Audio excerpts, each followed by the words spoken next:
میں نے جس آیت کریمہ کی تلاوت کا شرف حاصل کیا ہے، طاہراً اس کے ترجمے کی ضرورت نہیں ہے، اس لیے کہ اتنا تو ہر صاحب ایمان سمجھتا ہے ہمارا بچہ نور علی نور،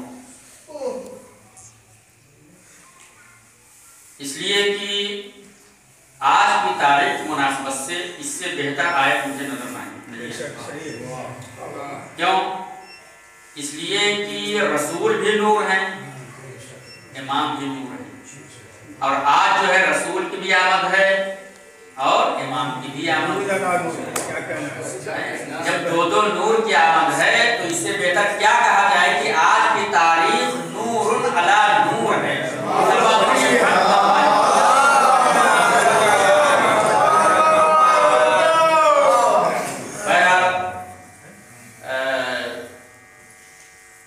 محمد و آل محمد علیہ السلام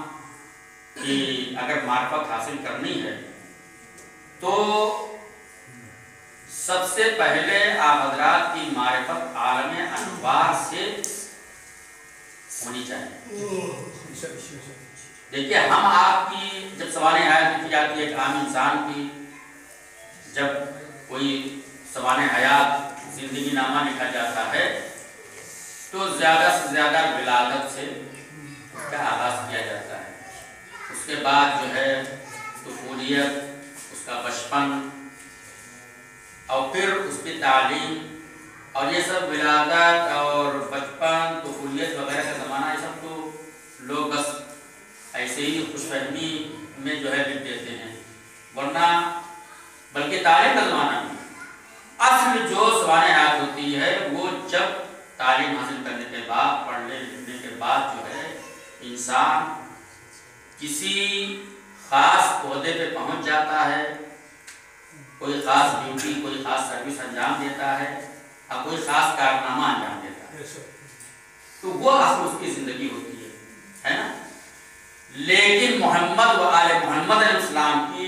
زندگی جب لکھی جاتی ہے، سوانح حیات جب لکھی جاتی ہے تو سب سے پہلے عالم انوار سے لکھی جاتی ہے، صرف پیدائش سے نہیں، صرف بچپن سے نہیں، بلکہ عالم انوار سے۔ اور اگر محمد والے محمد کی معرفت عالم انوار سے نہیں ہوگی تو وہ محمد والے محمد کی معرفت نہیں ہوگی بلکہ ایک عام انسان کی معرفت ہو جائے گی، اس لیے کہ عام انسان کی اصل جو ہے وہ خاک ہے اور محمد والے محمد کی اصل نور ہے۔ جب تک محمد والے محمد کو نورانیت کے لحاظ سے نہیں پہچانا جائے گا اس وقت تک کماحتو محمد والے محمد کی معرفت حاصل ہی نہیں ہو سکتی۔ سلوات پڑھیے محمد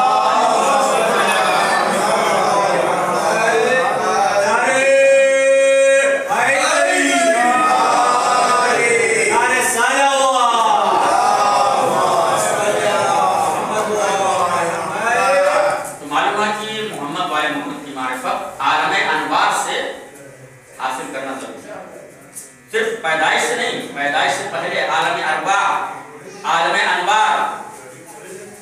بہت سارے واقعات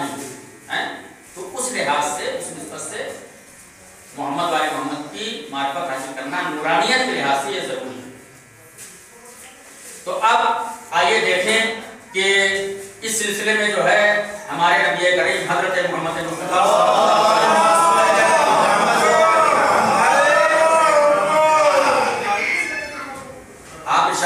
اول ما خلق اللہ مزین، سب سے پہلے اللہ نے میرے نور کو خلق کیا، اب ظاہر بات ہے، سوال یہ پیدا ہوتا ہے کہ جب محمد کے نور کو، نبی کریم کے نور کو اللہ نے پیدا کیا تو اس کو رکھا کہاں؟ اس لیے کہ اگر ہم یہ مانتے ہیں کہ کسی جگہ رکھا، کسی مکان میں رکھا، تو پہلے مخلوق وہ مکان ہو جائے گا، اول مخلوق وہ جگہ ہو جائے گی، تو پھر اول مخلوق جو کہ نور محمد ہے، نور محمد اول مخلوق نہیں رہے گا۔ تو اس کا مطلب کیا ہے؟ اس کا مطلب یہ ہے کہ اللہ نے نور محمد کو شروع سے زمان و مکان کی قید سے آزاد رکھا تھا۔ چونکہ زمان و مکان کی قید سے آزاد رکھا تھا، یہی وجہ ہے کہ شب معراج جب معراج پر گئے تو زمان و مکان کی قید جو ہے وہ ختم ہو گئی، یعنی اتنی دیر میں گئے کہ زنجیریں در ہلتی رہی، وضو کی تری باقی رہی، بستر کی گرمی باقی رہی، اور تمام کائنات کی سیر کر کے چلے آئے، اور ایک لمحے میں کہ بستر کی گرمی بھی نہ ختم ہوئی، زنجیریں در بھی ہلتی رہی، وضو کی تری بھی باقی رہی، اور سارے کائنات کی سیر کر کے چلے آئے۔ ایک سلوات پڑھیے محمد ہے۔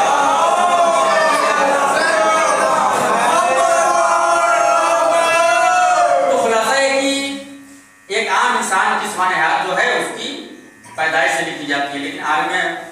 محمد والے محمد کی زمان حیات عالم اموات ہے نا، اس لیے کہ محمد کی اصل نور ہے اور انسان کی اصل خاک ہے۔ جناب آدم کی اصل کیا ہے؟ خاک ہے۔ جناب آدم ہی سے تمام آدمی ہیں، ہم انسان ہیں، تو جناب آدم کی اصل کیا ہے؟ خاک ہے، اور محمد کی اصل نور ہے، اور مثل مشہور ہے کہ کل شیء یرجع الی اصلہ، کہ ہر شے اپنی اصل کی طرف پلٹ آتی ہے۔ تو اب جس کی اصل خاک تھی، عالم خاک نے اس کو اپنی طرف کھینچ لیا، اور جس کی اصل نور تھی، عالم انوار نے اس کو خاک سے اپنی طرف کھینچ لیا۔ یعنی آدم کی اصل چونکہ خاک تھی، اس لیے وہ جنت سے زمین پر آ گئے، اور محمد کی اصل نور تھی، اس لیے محمد کو زمین سے آسمان پر معراج پر بلایا گیا، کعبہ قوسین کی منزل تک۔ ایک سلوات پڑھیے محمد والے۔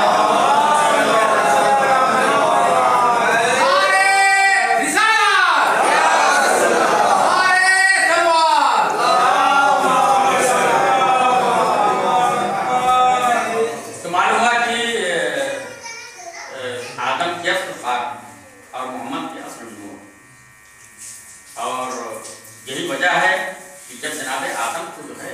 اللہ نے پیدا کیا تو پہلے تو پتلا بنایا، مجسمہ بنایا تھا، اور روح جب آنکھوں میں آئی، سب سے پہلے روایتوں میں سب سے پہلے روح جو ہے وہ سر سے آنکھوں میں جب روح آئی تو آنکھیں روشن ہو گئی جناب آدم، وہ دیکھنے لگے، وہ دیکھ رہے ہیں، سامنے دیکھ رہے ہیں کہ کچھ صورتیں ہیں،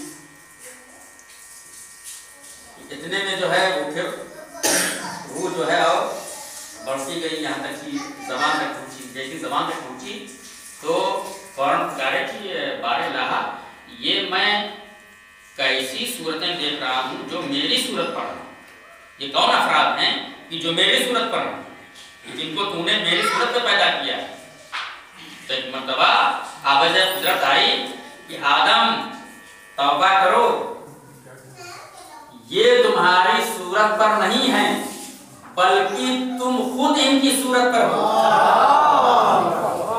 بلکہ ان کی صورت پر نہیں ہو، ان کے نام کی صورت پر ہو۔ سلوات پڑھیے محمد۔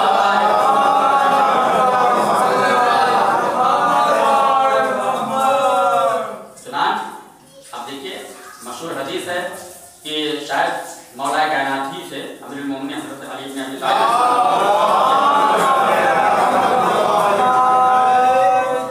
کہ ان اللہ خلق الانسان یا خلق آدم علی صورت اسم محمد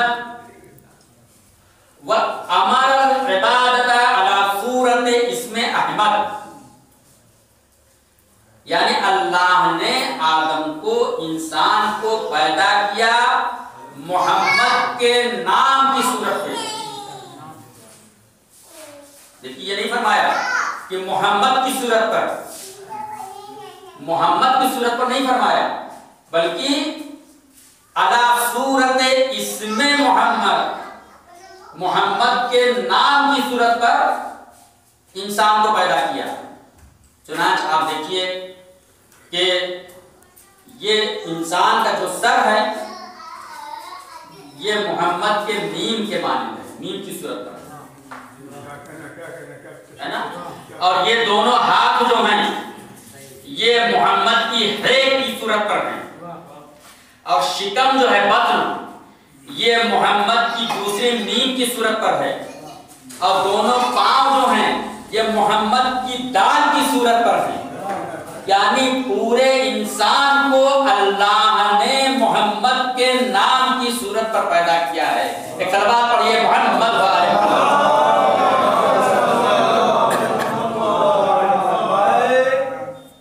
اور جو عبادت کا حکم دیا وہ امر العبادۃ علی صورت اسم احمد، اللہ نے عبادت کا حکم دیا احمد کے نام کی صورت پہ، احمد کی صورت پر نہیں، احمد کے نام کی صورت پہ۔ چنانچہ آپ دیکھیے کہ نماز جو ہے وہ اس میں قیام جو ہے وہ احمد کے الف کی صورت پہ ہے نا، رکوع جو ہے یہ احمد کے ہے کی صورت پر ہے، اور سجدہ جو ہے احمد کے میم کی صورت پر ہے، اور قعود جو ہے یعنی حالت تشہد جو ہے، تشہد سلام کی حالت، یہ جو ہے احمد کے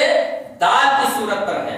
یعنی اللہ نے اپنی نماز اور اپنی عبادت کو احمد کی صورت پر بنایا ہے۔ معلوم ہوا کہ اگر محمد کا نام نہ ہو تو انسان کو انسانیت کی صورت نہ ملے، اور اگر احمد نام نہ ہو تو انسان کو اللہ کی عبادت کا طریقہ نہ ملے۔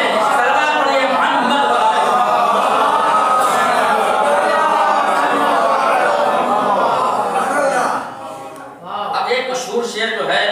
وہ مولا کائنات کا ہے، امیر المومنین حضرت علی بن ابی طالب۔ بات آگے عرض کر دوں کہ اتزم انک جرم صغیر وفیک انطوى العالم الاکبر، کیا تم یہ گمان کرتے ہو کہ تم ایک چھوٹا سا جسم ہو؟ انسان کو خطاب کر کے مولا کائنات ارشاد فرما رہے ہیں کہ اتزم انک جرم صغیر، کیا تم یہ گمان کرتے ہو تم چھوٹا سا جسم ہو؟ وَفِيكَ انْطَوَى الْعَالَمُ الْأَكْبَرُ، حالانکہ تمہارے اندر جو ہے ایک عالم بزرگ پوشیدہ ہے۔ تو اس کی توضیح جو علامہ مجلسی رحمہ اللہ نے فرمائی ہے وہ میں آپ کے سامنے پیش کرتا ہوں۔ وہ کہتے ہیں کہ شاید اس کی وجہ یہ ہے کہ یہ انسان کا سر جو ہے گنبد آسمان کے مانند ہے، انسان کا سر گنبد آسمان کے مانند ہے، اور یہ آنکھیں جو ہیں یہ آفتاب و مہتاب کے مانند ہیں، اور یہ جسم کے اندر جو رگیں ہیں یہ نہروں اور دریاؤں اور سمندروں کے مانند ہیں۔ تو انہوں نے اس طرح سے جو ہے اس کی توضیح کی ہے، لیکن آج کے زمانے میں اگر دیکھا جائے تو یہ تو ایک ظاہری جو ہے توضیح ہوئی ظاہری لحاظ سے، لیکن باطنی لحاظ سے دیکھا جائے تو انسان کے جسم کے اندر تقریباً ہر عنصر موجود ہے۔ عناصر اربع یہ مشہوری ہیں کہ آگ، پانی، مٹی، ہوا، اس سے جو ہے انسان بنا ہے نا، انسان کے جسم میں پائی بھی جاتی ہیں یہ چیزیں۔ تو فقط یہ چار ہی چیزیں نہیں پائی جاتی، بلکہ آپ حضرات مجھ سے بہتر جانتے ہیں، خاص طور سے سائنس جو جانتے ہیں کہ انسان کے جسم کے اندر جو ہے وہ آئرن بھی پایا جاتا ہے، شوگر بھی پائی جاتی ہے، اور اسی طرح سے جو ہے وہ چاندی بھی پائی جاتی ہے، سونا بھی پایا جاتا ہے، مختلف معدنیات جو ہے وہ پائے جاتے ہیں۔